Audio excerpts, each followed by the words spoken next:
Hello दोस्तों। स्वागत है आप सभी लोगों का राजस्थान एकेडमी पर। मैं परवीन सिंह आप सभी लोगों के साथ में। जैसा कि आप सभी लोग जानते हैं, लगातार विभिन्न प्रकार की प्रतियोगी परीक्षाओं के लिए गणित और विज्ञान की कक्षाएं लेकर के आता हूं। हाल ही में रीट की परीक्षा जो है आयोजित हुई थी और उसके लिए भी मेरे द्वारा आप सभी लोगों के लिए कक्षाएं उपलब्ध करवाई गई थी और उन कक्षाओं को आप सभी लोगों ने देखा। उसके बाद में आपने जो रीट का पेपर दिया उसका फीडबैक भी आप लोगों ने दिया कि सर जो आपने पढ़ाया था उसी के अनुरूप जो है चीजें आई है।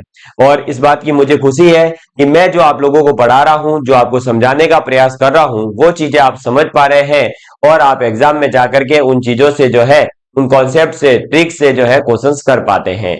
अब आप सभी लोगों की डिमांड को देखते हुए, आप सभी लोगों की लगातार मैसेजेस को देखते हुए रीट लेवल 2 के लिए यानी कि थर्ड ग्रेड की जो मुख्य परीक्षा अब होने वाली है, जिसके आधार पर आपका जो है सरकारी सेवा में चयन होने वाला है, उस परीक्षा के लिए जो विद्यार्थी लेवल 2 से तैयारी कर रहे थे उनके लिए मैथमेटिक्स और साइंस की कक्षाएं जो है मैं शुरू करने जा रहा हूं। लेवल 1 के विद्यार्थियों का मैसेज जरूर आता है कि सर हमारी कक्षाओं का क्या होगा। दोस्त, आपके लिए भी जो है जल्दी ही प्रयास करूंगा और आप लोगों के लिए भी कुछ अच्छा सा सरप्राइज लेकर के आएंगे। अभी आज हाल फिलहाल अपन जो है गणित लेवल 2 वाले विद्यार्थियों का जो पाठ्यक्रम है उसकी बात करते हैं। तो पहले मैथमेटिक्स का जो आपका पाठ्यक्रम है उसके अंदर देखें तो सबसे पहला जो टॉपिक है, आप लोग जानते हैं कि मैं हमेशा सीक्वेंस वाइज ही पढ़ाता हूं। तो पहला जो हमारा टॉपिक है, परिमेय संख्या एवं अपरिमेय संख्या, वास्तविक संख्या एवं दशमलव प्रसार और वास्तविक संख्याओं के लिए जो घातांक नियम है इनकी बात करनी है। तो हम परिमेय संख्या, अपरिमेय संख्या और वास्तविक संख्या, दशमलव प्रसार और वास्तविक संख्याओं के घातांक नियम, इस टॉपिक को पढ़ना शुरू कर रहे हैं। और आज की कक्षा को जो है थोड़ा सा लंबा रखने का मैं प्रयास करूंगा। तो हो सकता है कि वर्ग और वर्गमूल, घन और घनमूल, बहुपद, ये टॉपिक तक जो है अपन पहुंच जाए। ठीक है, प्रयास करेंगे। रात के लगभग 2 बज गए हैं, क्लास रिकॉर्ड कर रहा हूं मैं।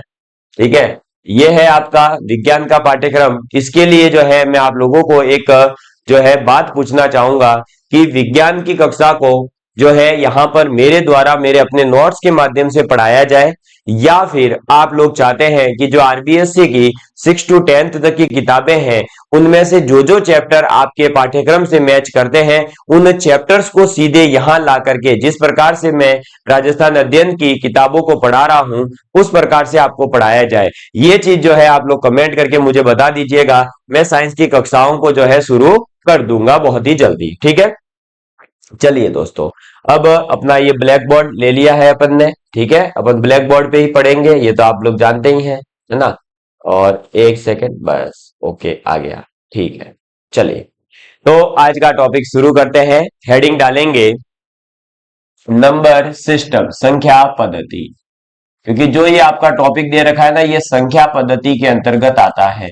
तो संख्या पद्धति, नंबर सिस्टम। अब नंबर सिस्टम संख्या पद्धति के अंदर जो परिमेय संख्या, अपरिमेय संख्या, सीधे ही टॉपिक पर जाए उससे पहले कुछ बेसिक चीजें हमें पता होनी चाहिए, उनकी जानकारी लेते हैं। तो सबसे पहले जो है आप प्राकृत संख्या को समझेंगे। तो हेडिंग डालिए प्राकृत संख्या। प्राकृत संख्या को इंग्लिश में नेचुरल नंबर कहते हैं और इसीलिए इसे एन से प्रदर्शित करते हैं। तो इसे एन से दर्शाते हैं। ठीक है, तो इसे किससे दर्शाएंगे अपन? एन से दर्शाते हैं। और प्राकृत संख्या का मतलब होता है सीधा सीधा सा, जिस के माध्यम से, जिन संख्याओं के माध्यम से आप गिनती या गणना का कार्य करते हैं। जैसे कि यदि आप लोगों को जो है किसी कक्षा में जब भेजा जाएगा, आप एज ए जब है अध्यापक बनकर जाएंगे, तो जैसे ही आप कक्षा में जाएंगे आपको मान लीजिए उनकी जो है उपस्थिति दर्ज करनी है, तो आप क्या करेंगे, उपस्थिति जी को जो है लिखने के लिए आप क्या करेंगे, पहले बोलेंगे 1 2 3। क्या ऐसे बोलोगे कि 0 2 1, ऐसे जीरो से स्टार्ट कभी नहीं करते, हम हमेशा गिनती का कार्य 1 से शुरू करते हैं। तो इसीलिए प्राकृत संख्या जो होती है ये वही संख्या है जिनके माध्यम से गणना की जाती है। तो आप लिख सकते हैं कि वे संख्याएं जो गिनती या गणना में प्रयुक्त होती है। ठीक है, चलिए, तो ये दो चीज इसकी इंपॉर्टेंट हो गई। अब इसके अंदर से संख्या आती कौन सी है? अरे भाई देखो, इसके अंदर संख्या आ जाएगी आपके 1 2 3 4 5 6 अप टू इनफाइनाइट। ठीक है, तो एक से शुरू होने वाली संख्याओं को प्राकृत संख्या या नेचुरल नंबर कहते हैं। दूसरे नंबर पर आपके पास में आ जाती है फिर पूर्ण संख्या। पूर्ण संख्या का मतलब होता है होल नंबर। क्या? Whole number. और इसे होल नंबर कहते हैं, इसीलिए इसे W से प्रदर्शित करेंगे। तो इसे W, ठीक है, इसको जो है हो सके तो आप N को भी ऐसे बंद कर दीजिए, W को भी ऐसे बंद कर दीजिए, ध्यान में रहेगा। इसे W से दर्शाते हैं। क्लियर? और प्राकृत संख्या और पूर्ण संख्या के अंदर एक ही बात का फर्क है कि यदि प्राकृत संख्या के अंदर, क्या? प्राकृत संख्या में 0 यानी कि शून्य शामिल करने पर प्राप्त संख्या। ठीक है, तो हम ये कह सकते हैं कि जो ये प्राकृत संख्याएं हैं वो 1 से शुरू होती है और इनफाइनाइट तक जाती है। यदि इनके अंदर 0 को भी इंक्लूड कर दिया जाए, यानी कि जो प्राकृत संख्याएं है वो मान लो 0 से शुरू होती, तो फिर वो पूर्ण संख्या कहलाती है। क्या कहलाती है दोस्तों? पूर्ण संख्या कहलाती है। तो पूर्ण संख्या का मतलब क्या हो जाएगा? W बराबर हो जाएगा 0 से, तो 0 1 2 3 4 5 अप टू इनफाइनाइट। समझ में आ गई बात? तो प्राकृत संख्या यानी नेचुरल नंबर और पूर्ण संख्या यानी होल नंबर क्या होता है, ये बात आप लोगों को समझ में आ गई होगी। ठीक है, आप इसे नोट डाउन करिए, मैं भी चेक कर लूं प्रॉपर रिकॉर्डिंग वगैरह हो रही है या नहीं। हो रहा है, प्रॉपर है? ठीक है, चलिए अब देखिए आगे बढ़ते हैं। तो नेक्स्ट अपने पास में एक चीज आ जाती है और वो ये आती है कि भैया जो ये 0 आया अभी हमारे पास, है ना, क्या आया? 0 आया। अब इस 0 का क्या इंपॉर्टेंस है गणित के अंदर, थोड़ा सा वो देखते हैं। तो गणित के अंदर अगर 0 की बात की जाए तो मान लो कोई भी एक आपने संख्या ले ली। मान लीजिए वो संख्या जो है आपने ए ली है। क्या ली है? संख्या ए ली है। अब आप इस ए के अंदर चाहे जोड़ो या घटाओ 0 को, कोई फर्क नहीं पड़ता, वह की वही संख्या आ जाती है। यानी किसी संख्या में 0 जोड़ने पर या घटाने पर क्या आता है? वही संख्या आती है। लेकिन अगर उस संख्या का गुणा कर दिया जाए 0 से तो फिर वो पूरा 0 में कन्वर्ट कर देती है। ठीक है, तो पहला पॉइंट तो हो गया कि जोड़ो या घटाओ वही संख्या आएगी, अगर गुणा कर दिया तो वो 0 हो जाएगा। और तीसरा पॉइंट इंपॉर्टेंट आता है इसके अंदर कि यदि आपने उस संख्या में 0 का भाग दे दिया तो फिर यह अपरिभाषित हो जाता है। क्या हो जाता है? अपरिभाषित हो जाता है। ठीक है, और यदि चौथा पॉइंट इंपॉर्टेंट है गणित के अंदर, और ये आगे आपके घातांक नियमों में भी काम आएगा, कि कोई संख्या ए है, उसकी पावर अगर 0 है तो वह हमेशा 1 बन जाता है। ठीक है, ये है जीरो की इंपॉर्टेंस। तो जीरो जो है किसी के साथ जुड़ जाए या घट जाए उसमें से, तब तो कोई फर्क नहीं पड़ता, लेकिन अगर किसी के साथ गुणा हो गया तो भैया पूरा का पूरा बड़ी संख्या कितनी ही हो उसको जीरो में कन्वर्ट कर देगा, और अगर उस जीरो का भाग दे दिया तो अपरिभाषित चीज लेकर के आ जाएगा, नॉन डिटर्मिनेंट चीज आ जाएगी। और अगर किसी संख्या के ऊपर जीरो लग जाए, यानी पावर में जीरो आ जावे, तो उसको वो एक कर देता है। क्या कर देता है? एक कर देता है। इतनी पावर होती है जीरो के अंदर। क्या कर देता है? एक कर देता है। ठीक है, चलिए ये जो है आप चीजें नोट डाउन कर सकते हैं, जल्दी से नोट डाउन कर लीजिए, है ना। इसी प्रकार से अपने इंपॉर्टेंट चीजें जो है अपन धीरे धीरे एक एक चीज पढ़ते चलेंगे, और आप लोगों के लिए काम की चीजें जो है लेकर के आया हूं मैं। अब देखिए हमारे पास में छोटे छोटे से दो कॉन्सेप्ट आते हैं। दो कॉन्सेप्ट छोटे छोटे से क्या आते हैं? एक शब्द आता है पूर्ववर्ती, है ना, और एक आता है परवर्ती। तो इन शब्दों का मतलब क्या है? ये काम आते हैं, ये छोटी छोटी चीजें हमारे काम आएगी। पूर्ववर्ती। अब पूर्ववर्ती का मतलब क्या है? तो देखो दोस्तों, पूर्ववर्ती, पूर्ववर्ती मतलब कि पूर्व में आने वाली चीज, यानी कि कोई भी संख्या है ना, उस संख्या से जस्ट पहले जो आने वाली संख्या होती है उसे पूर्ववर्ती संख्या कहते हैं। जैसे कि मान लीजिए हमारे पास में पूछा जाए, इसको सीधे एग्जाम्पल से ही समझते हैं। एग्जाम्पल 23 का 23 का पूर्ववर्ती। अब 23 का पूर्ववर्ती यानी 23 से जस्ट पहले कौन आता है? तो भाई देखो 22 और फिर 23, इसका मतलब पहले कौन आया? 22। तो 23 का पूर्ववर्ती कौन हो जाएगा? 22 हो जाएगा। ऐसे ही अगर पूछा जाए 18 का पूर्ववर्ती, क्या पूछ लिया जाए? 18 का पूर्ववर्ती, तो 18 का पूर्ववर्ती कौन होगा? तो 18 से पहले कौन आया है? तो 18 से पहले जो है, 18 से पहले कौन आता है? 17 आता है, तो 17 हो जाएगा। अब ऐसे ही कोई बड़ी संख्या ले लो, 5045। अब इसका पूर्ववर्ती कौन होगा?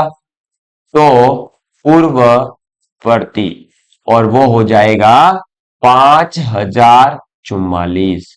तो आपको एक बात यहां पर ये ध्यान रखनी है कि यदि किसी संख्या का पूर्ववर्ती ज्ञात करना है, क्या करना है? पूर्ववर्ती ज्ञात करना है, तो आप उस संख्या में से एक माइनस कर लेंगे। ठीक है, तो आप यहां पर स्टार मार करके लिखेंगे कि पूर्ववर्ती संख्या कैसे निकलेगी? तो जो भी संख्या दे रखी है उस संख्या में से क्या करोगे? -1 कर लोगे। तो अब ये चीज आपको याद रह जाएगी, है ना। ये फॉर्मूला आप दिमाग में रखिए कि पूर्ववर्ती संख्या निकालनी है तो संख्या में से एक माइनस कर लेंगे। क्लियर? तो आपका काम आसान हो जाएगा और बस सिंपल सा सॉल्यूशन। ठीक है, ऐसे ही दूसरा जो इंपॉर्टेंट कॉन्सेप्ट आता है वो आ जाता है, यहीं पर उसको भी डिस्कस करते हैं, परवर्ती। अच्छा सर, परवर्ती भी होता है? हाँ भाई, परवर्ती भी होता है। अब परवर्ती जो है, देखो पूर्ववर्ती में क्या हो रहा था? पहले की संख्या ले रहे थे। परवर्ती में क्या होगा? पीछे की संख्या लेंगे। ठीक है, परवर्ती का मतलब पीछे की संख्या लेनी है। जैसे कि देखो एग्जाम्पल के लिए मैं बात करूं, इसमें भी सीधे सीधे एग्जाम्पल देखेंगे। जैसे 6 का परवर्ती। अब 6 का परवर्ती, तो भैया ये बताओ 6 के जस्ट बाद कौन आता है? 7 आता है, तो 7 हो जाएगा इसका परवर्ती। ठीक है, ऐसे ही अगर पूछा जाए 649 का परवर्ती, तो 649 का जो परवर्ती होता है वो होता है 650। ठीक है, तो यहां पर भी आप एक चीज सीधे सीधे याद रख सकते हैं कि परवर्ती संख्या यदि ज्ञात करनी है, क्या? परवर्ती संख्या।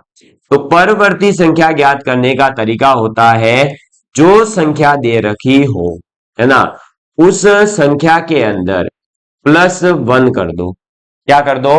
+1 कर दो। बस ये हो गया आपका काम। ठीक है, तो देखो जीरो की इंपॉर्टेंस आपको बता दी, पूर्ववर्ती संख्या और परवर्ती संख्या एग्जाम्पल के साथ फॉर्मूलों के माध्यम से बता दी है। अब सीधा सीधा याद रखना, पूर्ववर्ती संख्या ज्ञात करनी है तो संख्या में से एक घटा देंगे, और परवर्ती संख्या ज्ञात करनी है तो संख्या में एक जोड़ देंगे, और कुछ भी नहीं करना है। क्लियर? मुझे उम्मीद है कि आप लोग जो है इस चीज को समझ पाए होंगे, और आप लोगों को ये जो है एकदम अलग तरीके से थोड़ा सा पढ़ाने का मेरे द्वारा प्रयास किया जा रहा है, तो आप लोगों को ये चीजें समझने का प्रयास करना। ठीक है, चलो आगे बढ़ते हैं। नेक्स्ट अब देखिए हमारे पास में आ जाती है, एक सेकंड के वो सेट। एक्चुअली क्या है कि रात को रिकॉर्ड कर रहे हैं तो हो सकता है कि कहीं इधर उधर कोई सिस्टम में रह गया हो। आज कोई टीम वाला है नहीं, तो मुझे चेक करते रहना है कि रिकॉर्डिंग हो भी रही है या नहीं, है ना, इसलिए। चलो अब देखो, हमने प्राकृत संख्या समझी और पूर्ण संख्या समझी। इसके बाद में नेक्स्ट तीसरे नंबर पर जो संख्या आती है हमारे पास, वो आता है पूर्णांक संख्याएं। कौन सी संख्या है? पूर्णांक संख्याएं। अब पूर्णांक संख्याएं क्या होती है? पूर्णांक संख्याओं को इंग्लिश के अंदर कहते हैं इंटीजर नंबर, और इसीलिए इंटीजर नंबर जो होते हैं, पूर्णांक संख्याएं जो होती है, इसे कैपिटल आई या कैपिटल जेड से दर्शाते हैं। ठीक है, तो इंटीजर नंबर यानी जो पूर्णांक संख्याएं होती है, उन्हें कैपिटल आई या फिर जेड से जो है दर्शाया जाता है। अब देखो, आपने प्राकृत संख्या पढ़ी, प्राकृत संख्या में जब जीरो ऐड किया तो पूर्ण संख्या आ गई। वैसे ही पूर्णांक जो है वो कब मिलते हैं? जब पूर्ण संख्याओं के अंदर जो जो संख्याएं हैं उन सभी के नेगेटिव भी ऐड कर दिए जाएं तो पूर्णांक संख्याएं आ जाती है। पूर्णांक संख्याओं का मतलब क्या है? पूर्ण संख्याओं को जब धनात्मक या फिर ऋणात्मक चिन्ह से प्रदर्शित करते हैं तो पूर्णांक संख्याएं होती है। तो यहां पर सीधे सीधे से जो है अपन आई बराबर या फिर जेड बराबर मैं लिखूंगा माइनस के इनफाइनाइट से लेकर के -4, -3, -2, -1 और फिर 0, फिर पॉजिटिव संख्या 1, 2, 3, 4 और डैश डैश डैश इनफाइनाइट तक। ठीक है, तो ये जो है आपके दिमाग में रखना है कि इंटीजर नंबर का मतलब क्या हो गया? इंटीजर नंबर का मतलब हो गया कि ये आपके पॉजिटिव, नेगेटिव और जीरो तीनों संख्याओं को यहां पर इंक्लूड करना होता है। तो अब जो आप नंबर लाइन पढ़ते हैं ना छोटी कक्षाओं के अंदर, है ना भाई, आप 8वीं कक्षा तक तो नंबर लाइन सिस्टम पढ़ते ही हैं, है ना। वैसे तो ये आगे भी काम आता है। तो इसमें रिप्रेजेंट करते समय एक बात का ध्यान रखा जाता है कि सेंटर में होता है जीरो, और जीरो के जो है राइट साइड की ओर, सॉरी आपके लिए जो है ये मेरे लिए लेफ्ट बन रहा है तो आपके लिए राइट बनेगा, है ना, तो मैं आपके पॉइंट ऑफ व्यू से बोल रहा हूं। तो जीरो के जो लेफ्ट साइड मतलब राइट साइड की ओर होता है, वहां पर जो है आपका क्या आता है? Positive number. तो ये 1, ये 2, ये 3, ये 4 और ये इनफाइनाइट। ऐसे ही अगर जो है माइनस में बात की जाए तो माइनस का 1, माइनस का 2, माइनस का 3, माइनस का 4 और इधर आ जाएगा माइनस का इनफाइनाइट। ठीक है, ये दोनों तरफ बढ़ते हैं। अब इसके अंदर ध्यान रखना यहां पर कि जीरो के इस साइड वाली जो संख्याएं होती है वो कहलाती है ऋणात्मक संख्या। ठीक है, नेगेटिव नंबर, इंग्लिश में बोले तो नेगेटिव नंबर, तो ऋणात्मक संख्या।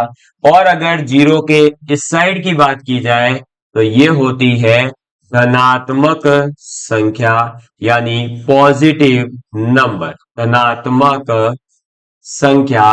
तो इसको क्या कहोगे? Positive number. तो सर जीरो किस में इंक्लूड होता है? जीरो ना ही तो धनात्मक संख्या है ना ही ऋणात्मक संख्या है, जीरो तो उदासीन होता है, न्यूट्रल होता है। तो ये पॉइंट भी याद रखिएगा कि जीरो जो है वो ना तो आपका क्या है पॉजिटिव ना ही नेगेटिव, ये तो खुद जो है अलग से एक उदासीन नंबर है। ठीक है, चलिए, तो ये हो गई आपकी पूर्णांक संख्या, ये भी आपके दिमाग में रहना चाहिए। और पूर्णांक का मतलब ही सीधा सीधा सा है पूर्ण प्लस अंक। तो पूर्ण तो है ये, अब पूर्ण अंकों को जो है पूर्ण करना है। तो भाई पॉजिटिव का नेगेटिव, हर चीज के दो पहलू होते हैं, पॉजिटिव नेगेटिव। तो क्या संख्याओं का भी दो पहलू नहीं होगा, एक पॉजिटिव एक नेगेटिव। तो इसलिए जो है जब पूरे अंकों को लिया जाए तो पूर्णांक बनता है। ठीक है, चलिए, अब नोट डाउन कर लिया होगा तो आगे बढ़ते हैं। इसी में इसको थोड़ा सा मैं ऊपर उठाता हूं और इसी से रिलेटेड एक दो छोटे छोटे से जो पॉइंट है वो मैं आपको साथ में डिस्कस कर लेता हूं। ठीक है, ओके, नेक्स्ट देखिए, अब इसी के साथ में डिस्कस करते हैं कि सबसे छोटा अगर धनात्मक पूर्णांक पूछ लिया जाए तो कहीं जीरो आंसर मत कर देना भाई, है ना। तो ये इंपॉर्टेंट फैक्ट यहां पर लिख लो, दिमाग में रहना चाहिए कि सबसे छोटा धनात्मक, सबसे छोटा धनात्मक पूर्णांक। ठीक है, तो सबसे छोटा जो धनात्मक पूर्णांक होता है वो एक होता है। कौन सा होता है दोस्तों, एक होता है। क्योंकि धनात्मक जो संख्याएं हैं पूर्णांक के अंदर वो एक से ही तो शुरू हो रही है। देख लो, एक, एक से नीचे तो फिर कौन है, जीरो, वो अपने को कंसीडर नहीं करना है क्योंकि जीरो तो क्या है उदासीन। तो सबसे छोटा जो धनात्मक पूर्णांक है वो एक होता है। वहीं पर अगर बात की जाए, देखिए दूसरा इंपॉर्टेंट फैक्ट चाहिए, ऐसा करते हैं, ये उससे रिलेटेड है तो ये इसको एक सेकंड, ये धनात्मक संख्या से रिलेटेड है तो इसको धनात्मक के पास ही रखते हैं ताकि आपको समझने में आसानी हो, है ना, को रिलेट कर पाते हैं अच्छे से। और यहां लिखेंगे नेगेटिव में सबसे बड़ा ऋणात्मक, सबसे बड़ा ऋणात्मक पूर्णांक, पूर्णांक -1 होता है। देखो कितनी एक यूनिक बात है ना। आपके दिमाग में आ रहा होगा कि भाई देखो सर, जब जीरो के जस्ट पास में एक था तो आपने कहा कि ये सबसे छोटा पूर्णांक है, तो क्या नेगेटिव में -1 नहीं होगा। नहीं दोस्तों, ये ध्यान रखना कि पॉजिटिव जो संख्याएं होती है, धनात्मक जो संख्याएं होती है, उन धनात्मक संख्याओं के अंदर तो जितना बड़ी संख्या लेते जाओगे, जितनी बड़ी संख्या लेते जाओगे वो उतनी ही बड़ी होती जाती है। इसलिए सबसे छोटी जो संख्या है धनात्मक पूर्णांक में वो एक है। लेकिन जस्ट इसका उल्टा है, क्योंकि देखो आपको भी पता है पॉजिटिव का उल्टा क्या होता है, नेगेटिव। वैसे ही नेगेटिव संख्याओं में उल्टा होता है कि नेगेटिव संख्या में जितना बड़ा नंबर लोगे वो उतना ही छोटा होता है। तो यहां पर सबसे छोटा वाला आपने नंबर लिया तो वो नेगेटिव में अल्टीमेटली सबसे बड़ा नंबर बन जाता है। तो ध्यान रखना कि भैया जी नेगेटिव नंबर जो होता है वो -1 सबसे बड़ा होता है। तो अगर पूछा जाए कि ऋणात्मक संख्याओं में सबसे छोटी संख्या कौन सी होती है, तो सबसे छोटी संख्या होती है माइनस का इनफाइनाइट। और अगर पॉजिटिव संख्याओं में सबसे बड़ी संख्या पूछी जाए तो प्लस का इनफाइनाइट। समझ में आ गई बात। कई बार एग्जाम के अंदर ऐसा कंपैरिजन करवा देते हैं कि निम्नलिखित में से सबसे बड़ी संख्या कौन सी है, और वहां ऑप्शन होते हैं 0, -1, +1 और फिर इनमें से कोई नहीं। हम वहां सोचते हैं कि सबसे सॉरी -1, -2, -3 और इनमें से कोई नहीं, क्योंकि 0 और 1 वो तो फिर पॉजिटिव उदासीन बातें हो गई, उनको छोड़ो। अगर नेगेटिव नेगेटिव सभी संख्याएं दे रखी है तो सबसे जो माइनस साइन को हटा दो, पहले ये सोचो, है ना। फिर माइनस साइन के अलावा जब बची संख्या है उनमें सबसे जो छोटी संख्या होगी ना वो माइनस साइन के साथ सबसे बड़ी हो जाती है। समझ में आ गई बात। मैं भी आगे एग्जाम्पल के माध्यम से आपको ये दिखा भी दूंगा। ठीक है, चलिए इसको आप जो है एक बार नोट डाउन कर लीजिए। देखिए अब आगे बढ़ते हैं, अभी समझ आ जाएगा। जैसे देखो, तो आपको मैं ये कहना चाह रहा हूं कि भाई जितनी बड़ी संख्या होती है उसके आगे जैसे ही नेगेटिव साइन लग जाता है वो सबसे छोटी हो जाती है। तो आप एक उदाहरण के माध्यम से यहां देखना और मुझे बताना कि क्या आपको समझ में आई बात। एग्जाम्पल कहीं पर लिखा है देखो, -7, -5, 2 और -1 और -15, ये आपके पास में आ गई। ठीक है, और इन संख्याओं को आपको कहा गया कि बढ़ते हुए क्रम में लिखो। ऐसा प्रश्न आ गया, बढ़ते हुए क्रम में। अब बढ़ते हुए क्रम में अगर हमें इसको लिखना है तो बढ़ते हुए क्रम का मतलब क्या है? छोटी, फिर उससे बड़ी, फिर उससे बड़ी, फिर उससे बड़ी, फिर उससे बड़ी, फिर उससे बड़ी। तो यहां पर हमें यह देखना होगा सबसे छोटी संख्या कौन सी है।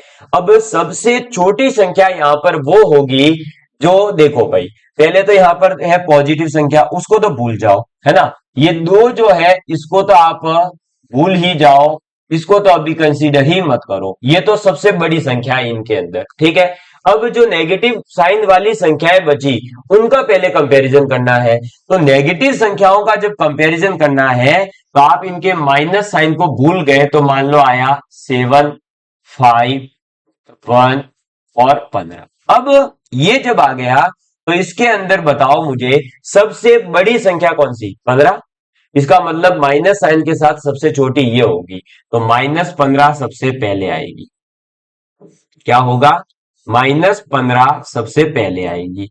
उसके बाद -15 के बाद में आपके कौन है भाई? 15 तो चला गया, अब बचा कौन? 7, 5 और 1, तो सबसे बड़ा कौन? 7। तो 7 माइनस साइन के साथ इससे थोड़ा सा बड़ा होगा, तो ये आ गया -7।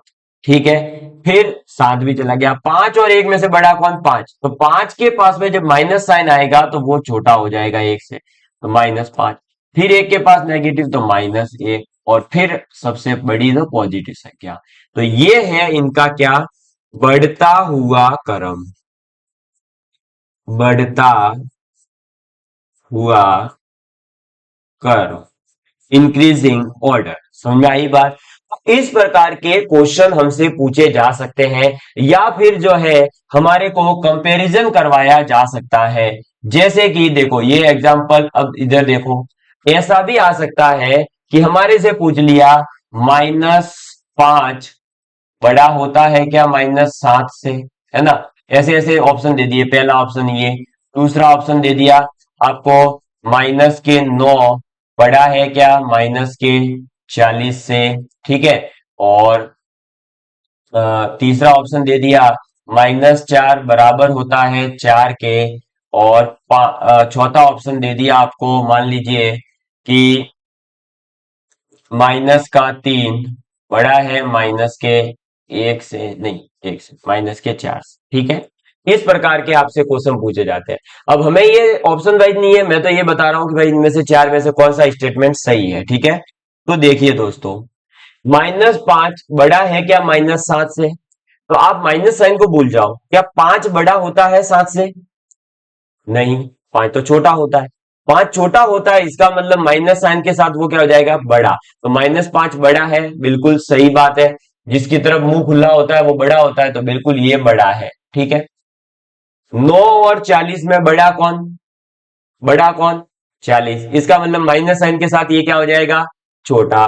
तो ये भी सही है क्योंकि -9 बड़ा है। -4 और प्लस का 4 बराबर होते हैं क्या? नहीं, ये बराबर नहीं होते। 3 और 4 में बड़ा कौन? 4। माइनस साइन के साथ ये क्या हो जाएगा? छोटा। लेकिन यहां पर इसने क्या कर दिया? बड़ा। तो इसका मतलब ये क्या हो गया? गलत। तो इस प्रकार के क्वेश्चंस भी आप लोगों से पूछे जा सकते हैं, तो इसका थोड़ा सा अपने दिमाग के अंदर रखिएगा। ठीक है, चलिए। ऐसे ही कई बार हमारे एग्जाम के अंदर छोटी छोटी सी चीजें ये आ जाती है कि जैसे कहीं पर लिखा हुआ हो -5 और -6, है ना। तो -5 और -6 अगर ऐसे लिखा हुआ है तो आप 5-6 या 6-5 नहीं करेंगे, आप क्या करेंगे, देखो भाई, -5 और -6 दोनों माइनस माइनस की संख्याएं हैं, तो आप इसे जोड़ देंगे और इसे लिखेंगे -11। ऐसे ही अगर कहीं लिखा हुआ है -5 प्लस का 6, तो देखो एक प्लस का एक माइनस का, तो फिर आप जो है माइनस कर सकते हैं। तो 6-5 करेंगे तो कितना आ जाएगा, 1 आ जाएगा। वहीं पर अगर ऐसे लिखा हुआ है कि 5 प्लस का 6, तो ये हो जाएगा 11। ठीक है। और वहीं पर अगर लिख दिया कि 5 माइनस का 6, तो देखो भाई माइनस की साइन वाली संख्या बड़ी है ना भाई, 6 जो है वो 5 से तो बड़ा है, तो माइनस क्या आएगा, माइनस का 1 आएगा। ऐसे नहीं कि आप जो है 6-5 करके 1 लिख दो, नहीं, +1 नहीं आएगा, 5-6 है। अगर 6-5 होता तब तो बड़ी संख्या कौन है, 6, 6 में से 5 घट सकता है। लेकिन यहां पर क्या हो रहा है, 5 में से अपन 6 को घटा रहे हैं, तो 6 एक बड़ी संख्या होती है 5 से, इसलिए माइनस साइन के साथ आंसर आएगा, तो माइनस का 1 आएगा। ये एक छोटा सा जो है गणित का कॉन्सेप्ट होता है। ठीक है, तो ये ध्यान रखना, माइनस माइनस प्लस हो जाता है, प्लस माइनस माइनस होता है, प्लस प्लस प्लस ही रहता है। और अगर जो है प्लस और माइनस की संख्याएं हैं, तो उसमें ये देखना है कि जो उनका आंसर आएगा वो कौन से साइन के साथ आएगा। अगर बड़ी संख्या पॉजिटिव की है तो पॉजिटिव आंसर आता है, अगर बड़ी संख्या नेगेटिव वाली है तो नेगेटिव आंसर आता है। ठीक है, 5 और 6 में से बड़ा कौन, 6, इसलिए यहां पर माइनस साइन किसके आगे था, 6 के, तो यहां पर भी क्या आएगा, माइनस। यहां पर देखो -5 और 6, बड़ा कौन, 6, 6 के आगे क्या साइन है, प्लस, तो इसलिए यहां पर प्लस आया। ठीक है, तो बड़ी संख्या के आगे जो साइन होता है वही हमारे उत्तर में साइन आता है, वही हमारे आंसर में साइन आता है। क्लियर, ये ध्यान रखना। चलो एक बार चेक कर लू मैं, ठीक है, फिर आगे बढ़ते हैं। एक सेकेंड। ओके, ठीक है, चलिए अब आगे बढ़ते हैं। अब हमारे पास में जो हमारे पाठ्यक्रम में दे रखा है उन चीजों की ओर बढ़ते हैं, लेकिन उससे पहले एक छोटा सा और गणित के छोटे मोटे कॉन्सेप्ट आते हैं। ये सब मैं इसलिए बताते चल रहा हूं कि ये आगे काम आने वाले हैं ना। जैसे कि देखो, आपके पास में मान लीजिए कोई संख्या दे रखी हो, और उस संख्या की पावर जो है, वो पावर यानी कि घात, वो अगर जो है आपको सम संख्या दे रखी है या विषम संख्या दे रखी है, तो क्या होगा। तो देखिएगा, कोई संख्या है, मान लो वही पीछे अपन ने जो ए ली थी, अब ए की पावर अगर सम है ना, तो जो भी उत्तर आएगा वो पॉजिटिव आएगा। ऐसे ही अगर वो -a है फिर भी उसकी पावर सम है, तब भी जो आंसर आएगा वो पॉजिटिव आता है। ठीक है, लेकिन अगर मान लो a की पावर विषम है, तब तो वो पॉजिटिव ही आता है। लेकिन अगर -a की पावर विषम हो, तो फिर उस केस में वो नेगेटिव आ जाता है। तो ये थोड़ा सा ध्यान रखना, किसी संख्या की अगर घात जो है सम संख्या हो, तो फिर जो है वो पॉजिटिव होता है। -a की घात भी सम है तो भी पॉजिटिव हो जाएगा, a की पावर विषम है तो वो नेगेटिव पॉजिटिव ही रहेगा, लेकिन -a की पावर विषम है तो वो नेगेटिव हो जाता है। ठीक है, ये चीज आपके दिमाग में रहनी चाहिए। इसके अलावा एक और आपके काम आएगा आगे, कोई प्लस की संख्या है ना, उसका गुणा कर रहे हो आप प्लस की संख्या से, तो वह प्लस संख्या ही देगी, यानी पॉजिटिव देगी। ठीक है, इसके बाद में दूसरा याद रखना, अगर एक पॉजिटिव संख्या है उसका गुणा एक नेगेटिव संख्या से हो रहा है, तो उसका आंसर नेगेटिव आएगा। ठीक है, और अगर एक नेगेटिव संख्या है उसका गुणा एक नेगेटिव से होगा, तो वो पॉजिटिव संख्या आएगी। समझ में आ गई बात, ये थोड़ा सा आपके दिमाग में रखिएगा, ये भी आगे आपके काम आने वाली चीजें हैं, इसलिए आप लोगों को बताई जा रही है। क्लियर, चलो इसके बाद में एक और वो पावर वाला रह गया। हालांकि ये सब घातांक जब अपन पढ़ेंगे नियम तो बहुत अच्छे से पढ़ेंगे, लेकिन अभी थोड़ा सा याद रखेंगे तो अच्छा रहेगा। एक जो है, एक की पावर कितनी भी बड़ी संख्या हो, क्या, एक की घात में कितनी भी संख्या लगा दी जाए वो एक ही रहता है। बस ये ध्यान रखना कि संख्या अगर पॉजिटिव है, भाई संख्या है अगर, तो सॉरी, यहाँ तो हाँ, इसका पॉजिटिव नेगेटिव से कोई लेना देना नहीं है, वो तो मैंने बता ही दिया है। ये रहा, अगर संख्या की पावर सम है तो पॉजिटिव, माइनस की पावर भी सम है तो पॉजिटिव, ए की पावर विषम है तो पॉजिटिव, लेकिन माइनस ए की पावर विषम है तो नेगेटिव। तो यहाँ पर एक की जगह ये वन हो जाए मान लो, तो वन की पावर विषम भी क्या देगा, नेगेटिव, यानी -1 देगा। ठीक है, वो ही है और कुछ नहीं, तो वो अपन ने लिख लिया है। अब अपनी जो मेन आपके पाठ्यक्रम में जो मेंशन है, परिमेय और अपरिमेय संख्या, उनकी ओर बढ़ते हैं। चलिए, अब आप हेडिंग डाल दीजिए आपके पाठ्यक्रम के अनुसार। अब अपन पढ़ने जा रहे हैं, लगभग अपन ने 15 से 20 मिनट या हो सकता है 30 मिनट तक का जो पूरा ये था, ये ओवरव्यू रखा है मैथमेटिक्स का आप लोगों के सामने, आप लोगों को चीजें समझाने के लिए, है ना। अब अपन बढ़ते हैं अपने टॉपिक की ओर, और अब आप हेडिंग डालिए परिमेय संख्या।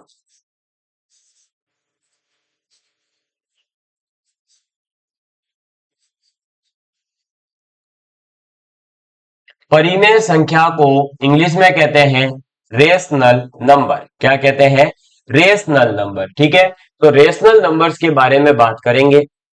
रेशनल नंबर जो होते हैं इनको क्यू से प्रदर्शित करते हैं। तो पहला तो ये पॉइंट लिखें, इसे क्यू से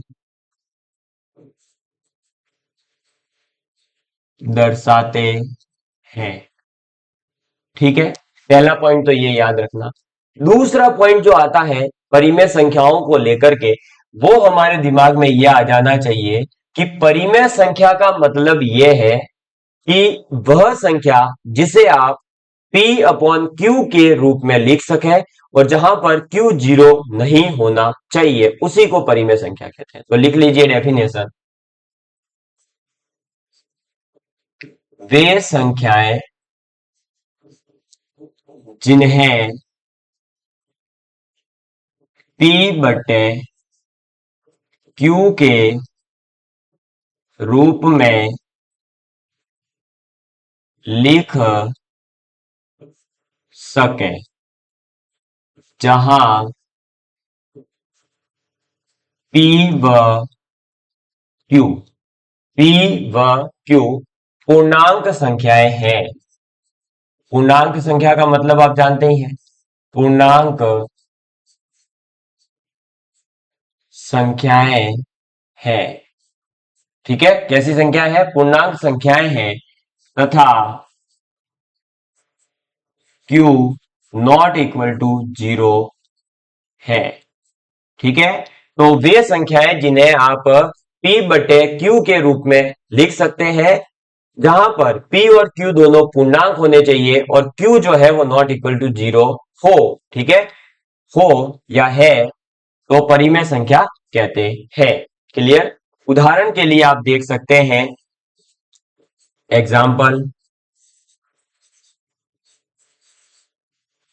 एग्जाम्पल के लिए जैसे कि 1/2, 1/3, 1/4, या फिर 2/5, है ना। इसी प्रकार से आप और भी कोई नंबर ले सकते हैं, आपकी इच्छा करे, जैसे 22/7 ले लिया, पाई की वैल्यू, है ना।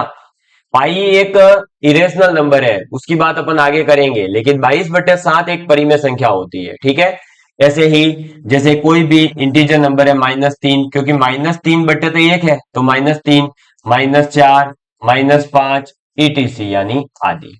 ठीक है, ऐसी बहुत सारी संख्याएं होती है। तो जिन संख्याओं को आप P बटे Q के रूप में लिख सके, वो सभी परिमेय संख्याएं कहलाती है। ये ध्यान रखना कि आप जो है परिमेय संख्या को एक और नंबर कहते हैं, और वो कहते हैं अनुपात सहित संख्या। तो इसे अनुपात सहित संख्याएं भी कहते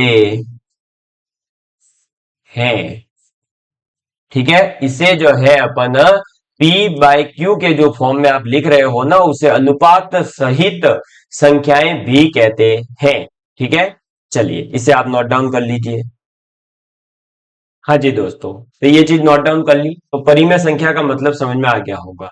लेकिन आप लोगों को जैसा कि पता है, मैं हर चीज को बिल्कुल एकदम देसी भाषा में और एकदम सरल शब्दों के अंदर समझाने का प्रयास करता हूं, सॉरी। तो वो जो है यहां पर क्या निकल कर आता है, तो सर परिमेय संख्या को सरल भाषा में क्या कहेंगे? परिमेय संख्या को सरल भाषा में ये कहेंगे कि ऐसी संख्या जिसका जो मान है वो निश्चित हो, है ना, उसे हम कहते हैं परिमेय संख्या। और जिस संख्या का निश्चित मान नहीं हो उसे हम कहते हैं अपरिमेय संख्या। निश्चित मान का मतलब क्या है?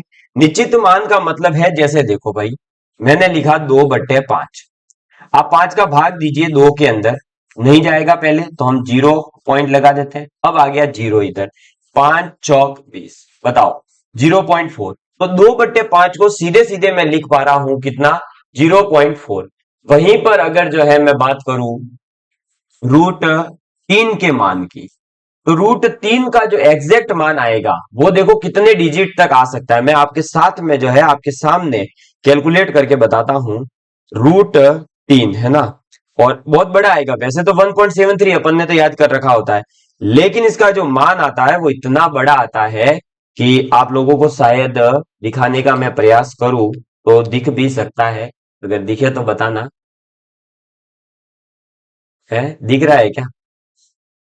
शायद ही दिखे है। ये तो भाई साहब मैं मैक्सिमम लिमिट पे आ गया, लेकिन ये नहीं दिखेगा मेरे को, ऐसा लग रहा है। कोई नहीं, बता देता हूं मैं आपको कितना आ रहा है। 1.73205080756788772293, इतनी बड़ी संख्या आ रही है। और ये भी यहां खत्म नहीं हुई है, तो इस मोबाइल में इतनी डिजिट आ सकती है, इसलिए इससे भी आगे जा सकती है। तो हम जो है इसको अब क्या निश्चित संख्या कह सकते हैं? नहीं कह सकते। तो हम इसका लगभग कितना मान याद रखते हैं? 1.73। तो जब लगभग मान होता है, देखो यहां पर ये क्या है? लगभग मान है। तो जब लगभग मान होता है तो उसे कहते हैं अपरिमेय संख्या। और जब ऐसे फिक्स एक वैल्यू आ जाए कि 2/5 का मतलब 0.4 होता है, इसे कह देते हैं परिमेय संख्या। समझ में आ गई बात? तो परिमेय संख्या और अपरिमेय संख्या का कॉन्सेप्ट आप लोगों को समझ में आ गया होगा, और एग्जाम्पल भी मैंने आपके सामने बता दिया। आप खुद भी कैलकुलेट देख करके देख सकते हैं। तो आप यहां लिख सकते हैं, यह इन संख्याओं का इन संख्याओं का इन संख्याओं का एक निश्चित मान होता है, ठीक है। लेकिन अब आपके दिमाग में किसी के आ सकता है, एग्जाम्पल के अंदर अगर देखोगे तो एग्जाम्पल के अंदर मैंने एक चीज लिखवाई है, क्या? 1.3। और 1.3 जो होता है वो तो 0.3333333333333333 पता नहीं कहां तक जाता रहता है। तो सर उसको आपने परिमेय संख्या में क्यों लिखवाया?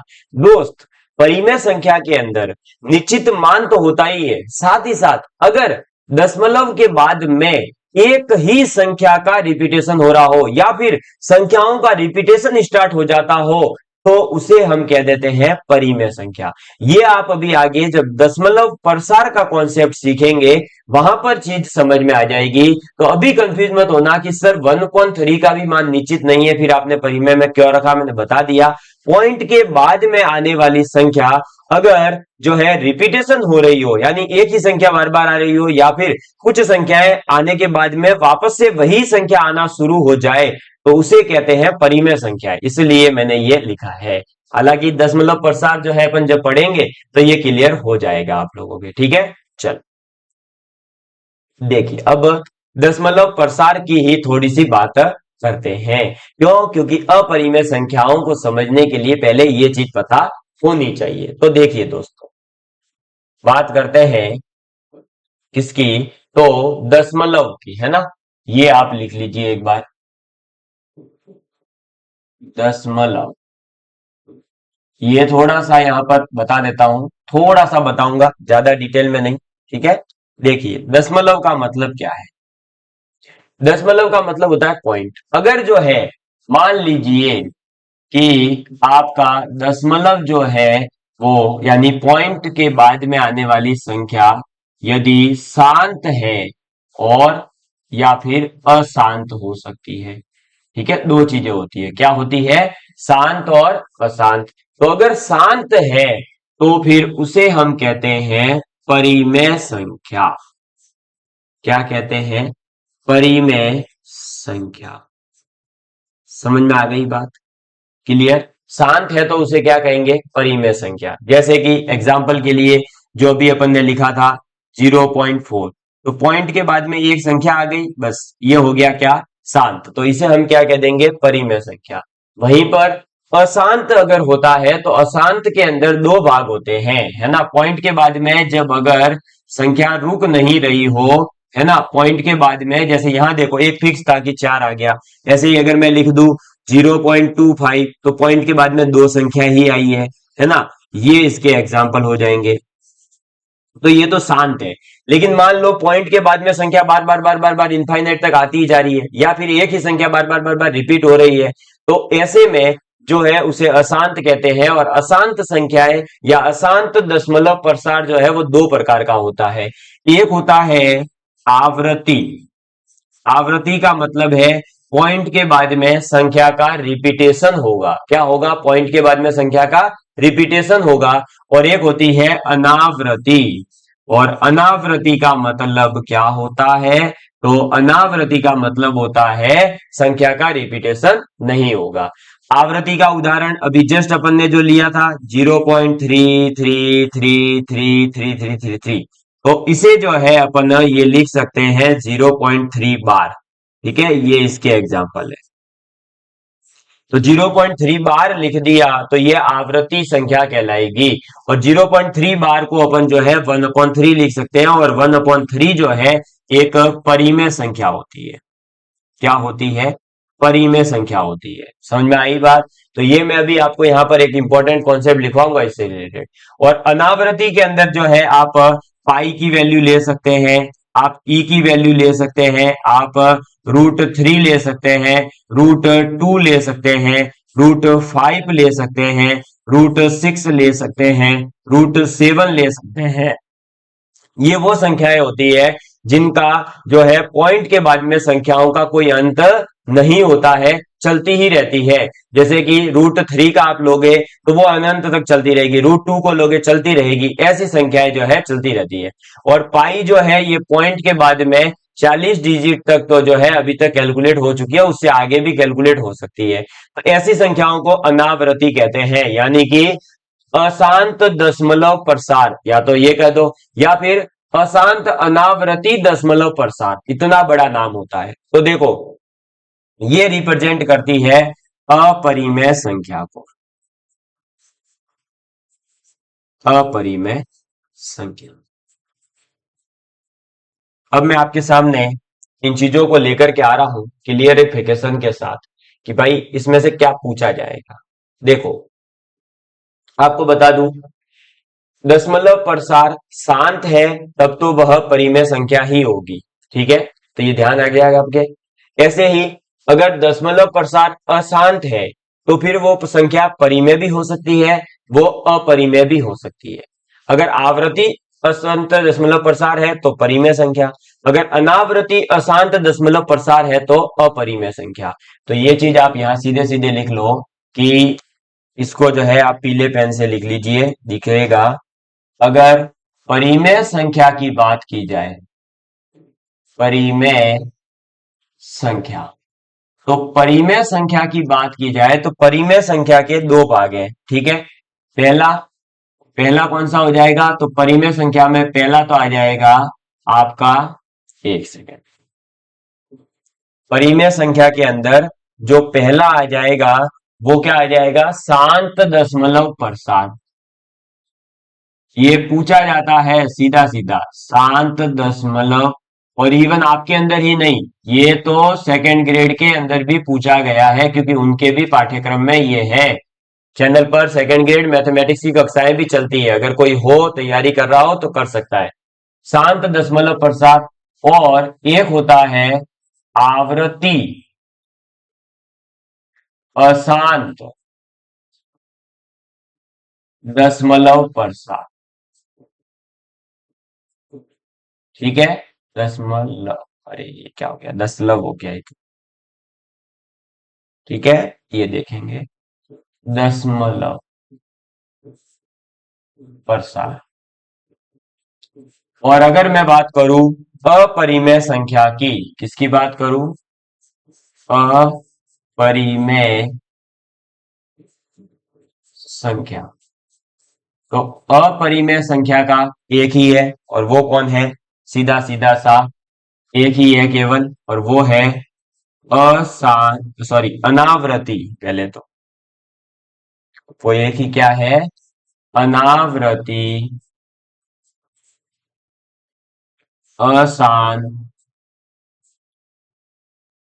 दशमलव